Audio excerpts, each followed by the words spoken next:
नमस्कार, आप देख रहे हैं लाइव इंडिया हर पल का खास कार्यक्रम हमारे प्रधानमंत्री। और आज हम बात करेंगे हमारे प्रधानमंत्री में देश के 11वें प्रधानमंत्री एचडी देवगौड़ा की। दरअसल सामाजिक आर्थिक विकास और भारत की समृद्ध सांस्कृतिक विरासत के पुरजोर समर्थक एचडी देवगौड़ा का जन्म 18 मई 1933 को कर्नाटक के हासन जिले के होलेरा नारायण सिंहपुरा तालुक के हरदनहली गाँव में हुआ था। बता दें कि सिविल इंजीनियरिंग डिप्लोमा धारक देवगौड़ा 20 साल की उम्र में अपनी पढ़ाई पूरी करने के बाद राजनीति में आ गए। 1953 में वे कांग्रेस पार्टी में शामिल हुए और 1962 तक इसके सदस्य बने रहे। एक मध्यम वर्गीय कृषि परिवार के गौड़ा ने किसान के जीवन की कठिनाइयां देखी थी, इसलिए उन्होंने किसानों, वंचितों और शोषित वर्ग के लोगों को उनका अधिकार दिलाने के लिए आवाज उठाई। लोकतांत्रिक व्यवस्था के निचले तबके से संबंध रखने वाले देवगौड़ा ने यह हासिल की।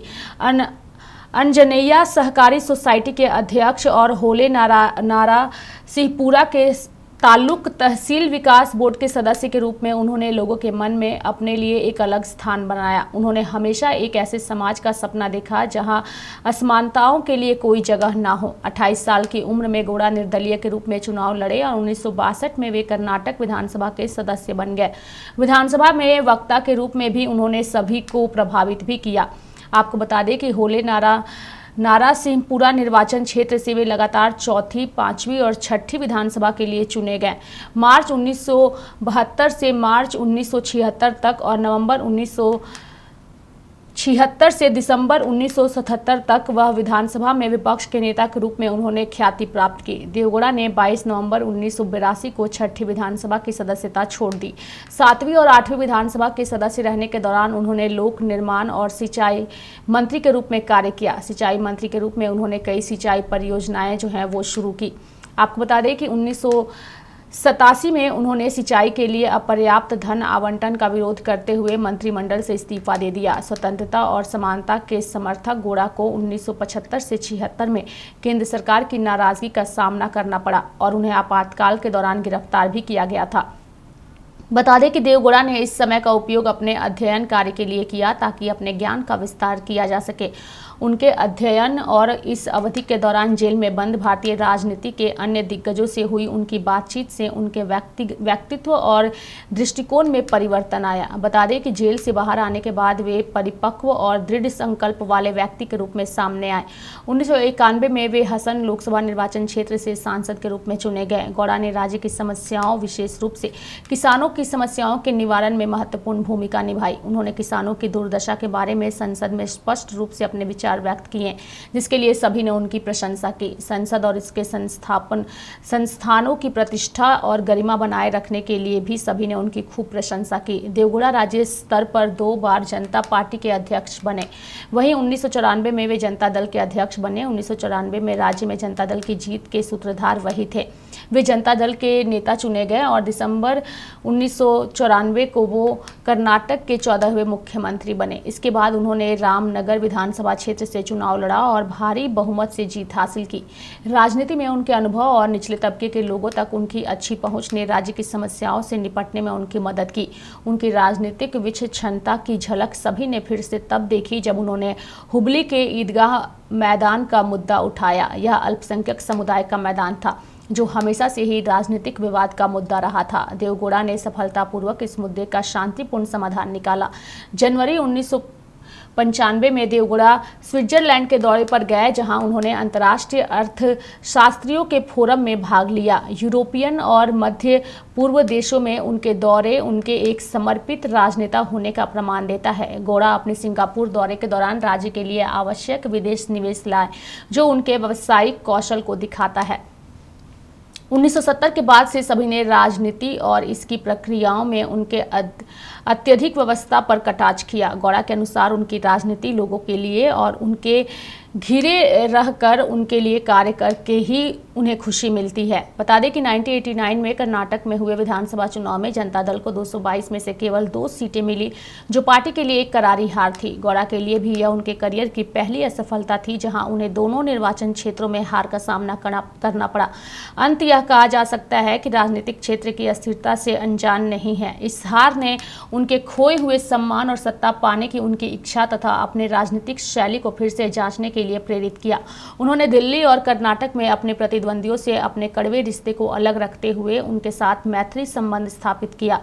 गौड़ा एक सरल जीवन जीने वाले, मुखर और प्रभावी व्यक्ति हैं। राजनीति में आने से पहले गौड़ा साधारण निर्माण कार्य लेने वाले ठेकेदार थे। 7 वर्ष निर्दलीय के रूप में कार्य करने से उन्हें दलीय राजनीति समझने में आसानी हुई। अपने कार्य के प्रति लगनशील गौड़ा विधान मंडल पुस्तकालय में पुस्तक और पत्रिकाएं पढ़ा करते थे। वर्ष 1967 के चुनाव में फिर से चुने जाने पर उनमें आत्मविश्वास का संचार हुआ और 1969 में कांग्रेस के विभाजन के बाद वे निजलिंगप्पा के नेतृत्व वाले तत्कालीन सत्ताधारी कांग्रेस दल में शामिल हो गए। 1971 के लोकसभा चुनाव में कांग्रेस की हार ने गौड़ा को बहुत अवसर प्रदान किया। वह उस समय एक सशक्त विपक्ष नेता के रूप में उभरे जब पूरे देश में इंदिरा गांधी की लहर थी। गौड़ा और देवम्मा के पुत्र देवगौड़ा को कृषि संबंधी अपनी साधारण पृष्ठभूमि पर गर्व है। उनका विवाह चेन्नामा से हुआ था। उनके 4 पुत्र एवं 2 पुत्रियां हैं, जिनमें से एक पुत्र कर्नाटक में विधानसभा विधायक और दूसरा लोकसभा के सदस्य हैं। गौड़ा के पास तीसरे मोर्चे के नेतृत्व का अवसर अचानक ही आया, जो उन्हें प्रधानमंत्री के पद तक ले गया। 30 मई 1996 को देवगौड़ा ने कर्नाटक के मुख्यमंत्री पद से इस्तीफा देकर भारत के 11वें प्रधानमंत्री के रूप में उन्होंने शपथ ली। प्रधानमंत्री देवगौड़ा के सरकार गिराने के भी कई सारे कारण था, जिसको लेकर के कई सारे सवाल भी उठते रहे थे। और आज हमारे प्रधानमंत्री में हम उन्हीं सब चीज़ों को लेकर के बातचीत भी करेंगे। चूंकि आज हमारे प्रधानमंत्री में हमारे साथ चर्चा के लिए हमारी सहयोगी काजल जो है वो जुड़ चुकी है। काजल से आज हम उनके बारे में जो है दिलचस्प चीज़ें जो है वो जानने की कोशिश करेंगे। आज हम देवगौड़ा के बारे में, काजल, हमारा सबसे पहला सवाल आपसे यही रहेगा कि गौड़ा के पास तीसरे मोर्चे के नेतृत्व का अवसर अचानक ही आया, जो उन्हें प्रधानमंत्री के पद तक ले गया। काजल, 30 मई 1996 को देवगौड़ा ने कर्नाटक के मुख्यमंत्री से इस्तीफा देकर भारत के 11वें प्रधानमंत्री के रूप में उन्होंने शपथ ली। कैसे देखती हैं आप इस उपलब्धि को, काजल? जी रेखा, वैसे तो हमने बहुत ही 11वें नंबर के प्रधानमंत्री रहे और इनसे पहले भी हमने कई प्रधानमंत्रियों की बातों को, चर्चाओं को हमारे दर्शकों के सामने रखा। दर्शकों ने उन सारे प्रधानमंत्री की बातों को सुना, उनकी चर्चाओं को सुना और सारी चीजों को काफी अच्छे से समझा। लेकिन जो देवगौड़ा प्रधानमंत्री बने, इनकी जीवन जो रेखा थी वो तो पूरे तरीके से आपने बताई। इसमें कई चीजें ऐसी थी रेखा जो दर्शकों को समझने की जरूरत है, क्योंकि हमने कई उभरते हुए प्रधानमंत्रियों को देखा जो अपने राजनीतिक परिवार के कारण आगे बढ़े, तो कईयों ने अपनी मेहनत की। लेकिन देवगौड़ा एक ऐसे प्रधानमंत्री रहे हमारे देश के जो या तो यूं कह ले कि सबसे सफल प्रधानमंत्री या तो फिर सबसे विफल प्रधानमंत्री, दोनों ही प्रधानमंत्री देवगौड़ा कहे जाने वाले प्रधानमंत्री बने। आज तक में उन्हें अगर चर्चाओं में याद किया जाता है तो सबसे पहले यही देखा जाता है कि अगर सफलता भी मिली तो अपने दम पर और विफलता भी मिली तो अपने ही कारण। इस तरीके की चीजों में देवगौड़ा जो है वो चर्चे में रहते हैं। बात करें उनके प्रधानमंत्री करियर की, तो जिस तरीके से वो लोकसभा चुनाव से लेकर के विधानसभा चुनाव और अपने क्षेत्र में अपने लोगों के आसपास के जिस तरीके से लोगों के बीच उनका आना जाना रहता है, लोगों के बीच उनकी बातचीत रहती है। रेखा, अगर देवगौड़ा की बात की जाए तो देवगौड़ा का जो प्रधानमंत्री का सफर रहा, ऐसे में उनको आम लोगों का बहुत समर्थन मिला। हम अगर पार्टी की बात करें, उनकी विफलता पे भी हम चर्चा करेंगे, लेकिन पहले हम उनकी सफलता पे चर्चा कर ले। वो एक उभरते और एक ऐसे प्रधानमंत्री बने जिनके लिए शायद ही कि आज तक कभी जनता ने ये कहा हो कि प्रधानमंत्री जो है, मैं उस वक्त की जनता की बात कर रही हूँ जिस वक्त हमारे साथ हमारे देश के प्रधानमंत्री देवगौड़ा थे। उनकी चर्चाओं में अक्सर ये देखा जाता था कि कहीं भी अगर उनकी चर्चा हो रही है तो उसमें साफ तौर पे ये कहा जाता था कि जो देवगौड़ा प्रधानमंत्री बने या फिर वो अगर अपने इलाके के विधानसभा सांसद रहे या फिर हम बात करें लोकसभा सांसद रहे, तो उनका जो लोगों के बीच रहता था चर्चा की काफी मददगार रहे हैं वो। चाहे हम शिक्षा के क्षेत्र की बात करें, सुरक्षा क्षेत्र की बात करें या फिर सड़कों की बात करें या किसी भी चीज को लेकर के जो एक एक आम व्यक्ति के लिए जरूरी है, इन सारे जरूरी मुद्दों पर हमेशा से देवगौड़ा ने ध्यान है और हमेशा से देवगौड़ा ने इन सारे चीजों को लेकर के समर्थन दिया है। इसी चीज को लेकर के जनता उन्हें अक्सर पसंद करती आई है और वो एक या 2 बार नहीं, कई एक बार वो लोकसभा से सांसद रहे देखा। उसके बाद फिर उनको पहले तो वो कांग्रेस की सीट से लड़े, कांग्रेस के सीट मिली उनको। उसके बाद कुछ चीजें बीच में ऐसी हुई जिसके बाद फिर वो जो उनकी विफलता का नाम उनकी विफलता में शामिल हो गई। उसके बाद फिर वो अकेले उठे और अकेले आगे बढ़े और जब वो अकेले आगे बढ़े तब उनको सफलता मिली और करारे टकरार के साथ इंदिरा गांधी के टक्कर में, कांग्रेस की टक्कर में देवगौड़ा वहां पे खड़े रहे। इस वक्त भी जनता की नजरों में देवगौड़ा एक यूं कह ले कि आदरणीय प्रधानमंत्री कहे गए। जनता उन्हें अक्सर आदरणीय प्रधानमंत्री कहती रही है और आज भी अगर देवगौड़ा की बातें उठती है तो आज भी देवगौड़ा के बारे में लोग जब बातचीत करते हैं तो यही कहा जाता है कि देवगौड़ा एक ऐसे प्रधानमंत्री थे जिन्होंने कभी स्वार्थ नहीं देखा, जिन्होंने सिर्फ और सिर्फ जनता की अच्छाई के बारे में सोचा। इन सारी चीजों को याद करते हुए आज भी कई तरह के एग्जाम्पल्स दिए जाते हैं रेखा। और अगर हम उनकी विफलता की बात करें रेखा, तो विफलता में भी उनकी कई तरह की जीत, आम लोगों के बीच रहे हैं और यही उनकी उपलब्धि की सबसे बड़ी वजह बनी कि वो आम लोगों की जो भी ज़रूरतें थी, जो भी उनकी समस्याएं थी, उससे वो जुड़े और उनका उन्होंने समाधान किया। लेकिन अगर हम उस वक्त के प्रधानमंत्री देवगौड़ा की बात करें तो सरकार गिरने का क्या कारण था काजल, वो आप दर्शकों को एक बार बताइए ज़रूर। जी। रेखा, अगर इतिहास के पन्नों पे हम नजर डालें तो इतिहास के पन्ने बहुत कुछ कहते हैं, बहुत कुछ जाहिर करते हैं। अगर हम एक एक शब्द दर्शकों के सामने रखें तो हो सकता है कि वक्त की कमी हो जाए, लेकिन ये जरूर है कि उस वक्त देवगौड़ा, जिस वक्त ये शासनकाल रहा देवगौड़ा का, प्रधानमंत्री का काल रहा उनका, उस वक्त लालू प्रसाद यादव से भी उनकी कई बार ऐसी टकरारें हुई। चूंकि कांग्रेस के बाद राजद का भी बहुत बड़ा योगदान रहा कि उस वक्त के प्रधानमंत्री देवगौड़ा बन सके। इन सारी चीजों को लेकर के कई बार तंज भी मिले उन्हें, लेकिन अगर देखा जाए तो सबसे पहले सर्वोच्च उनपे कई तरह के आरोप भी लगाए गए। जिस तरीके से माफ कीजिएगा, देवगौड़ा जो थे वो कई तरह की चीजों में शामिल रहे, ऐसा कहा जाता है। हालांकि इन बातों की आज तक पुष्टि नहीं हो पाई रेखा। जैसे सीबीआई जांच को किसी पार्टी के पीछे लगाना, सीबीआई ऑफिसर्स को किसी पार्टी के पीछे लगाना, या इन सारी चीजों को, आज भी ये चीजें सुर्खियां बटोरती है, लेकिन इन सारी चीजों की पुष्टि आज तक नहीं हो पाई कि क्या सच था और क्या गलत था। लेकिन लालू प्रसाद यादव की बात करें तो लालू प्रसाद यादव के पीछे भी इसी तरीके की कुछ चीजें थी। अगर लालू प्रसाद यादव और हम देवगौड़ा की बात करें तो इन दोनों की दास्तां भी कुछ ऐसी ही टकरार के साथ थी। सर्वोच्च न्यायालय के आदेश के बाद लालू यादव पर चारा घोटाले की जो सीबीआई जांच चल रही थी, देखा उस वक्त 22 सांसद थे जो कि देवगौड़ा की सरकार गिराने के लिए काफी थे। क्योंकि लालू प्रसाद यादव के पीछे जो चारा घोटाला का मामला शुरू हुआ था, इन सारी चीजों में आज भी माना जाता है कि देवगौड़ा शामिल थे। और इन्हीं सारी चीजों को लेकर के उस वक्त के जो 22 सांसद थे, सरकार गिराने के लिए काफी थे देवगौड़ा की।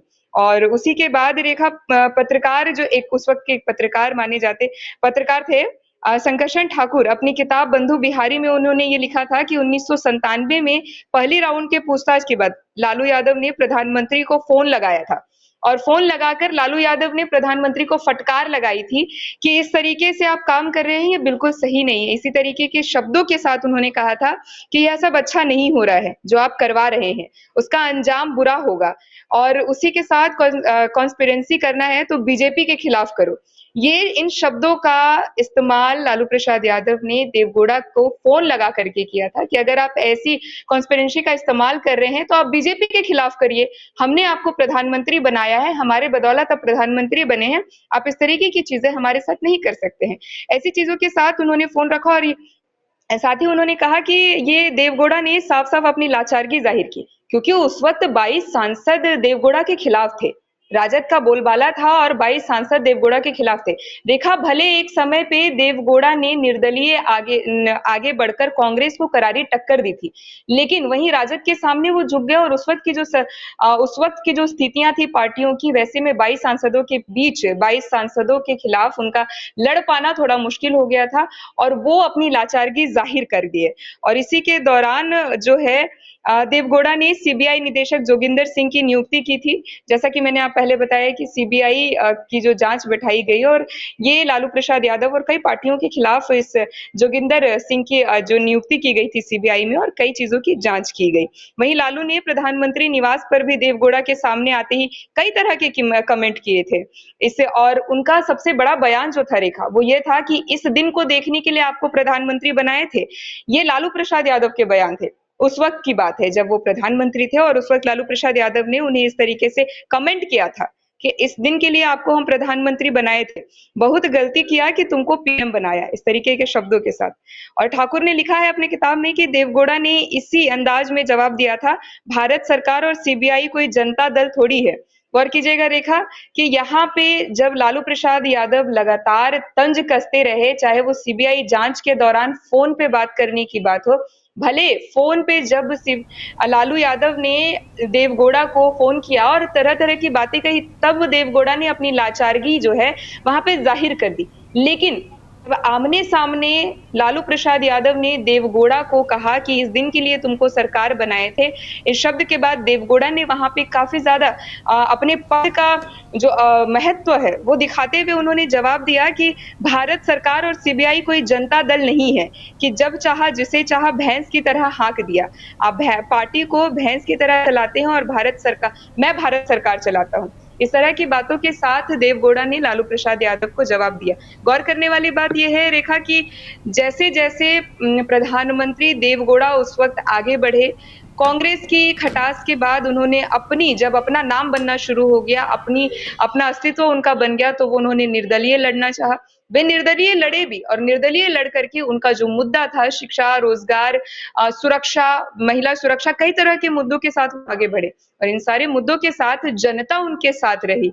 विधानसभा में भी साथ रही, जब वो विधानसभा लड़े और जब लोकसभा लड़े तब भी उनके साथ रही और जब प्रधानमंत्री बने तब भी उनके साथ पूरी जनता रही। यही है कि यहाँ जो है वो देवगौड़ा से जुड़ी हुई है और यही वजह है कि उनकी सरकार जो है वो भी गिरी थी। कई सारे कारण जो है और कई सारी कहानियाँ जो है इसको लेकर के जानी जाती है। धन्यवाद काजल हमारे साथ जुड़ने के लिए और तमाम जानकारियाँ देने के लिए।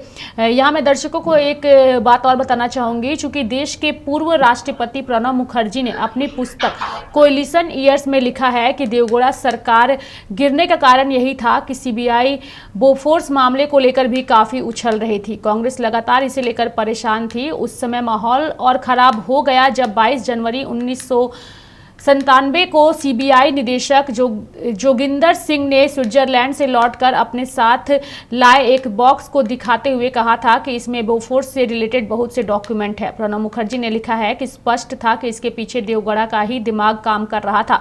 बाद में कांग्रेस पार्टी ने देवगौड़ा गवर्नमेंट से सपोर्ट वापस करने का मन बनाया, जिसके चलते जनता दल ने अपना लीडर देवगौड़ा की जगह IK गुजराल को चुना। तो कई सारी कहानियां हैं जो कि देवगौड़ा से जुड़ी हुई है। लेकिन अगर हम देश के पूर्व प्रधानमंत्री देवगौड़ा की बात करें तो देवगौड़ा की जो है चर्चा आज भी होती है, चूँकि उनकी सरकार जो है अगर अच्छे कामों के लिए भी जानी जाती है तो देश के सबसे विफल प्रधानमंत्री के तौर पर भी इन्हें देखा जाता है। हालांकि इसके पीछे कई सारे तथ्य जो है वो काम करते हैं। तो हमारे प्रधानमंत्री में आज के लिए फिलहाल इतना ही। आप देखते रहिए लाइव इंडिया हर पल। नमस्कार।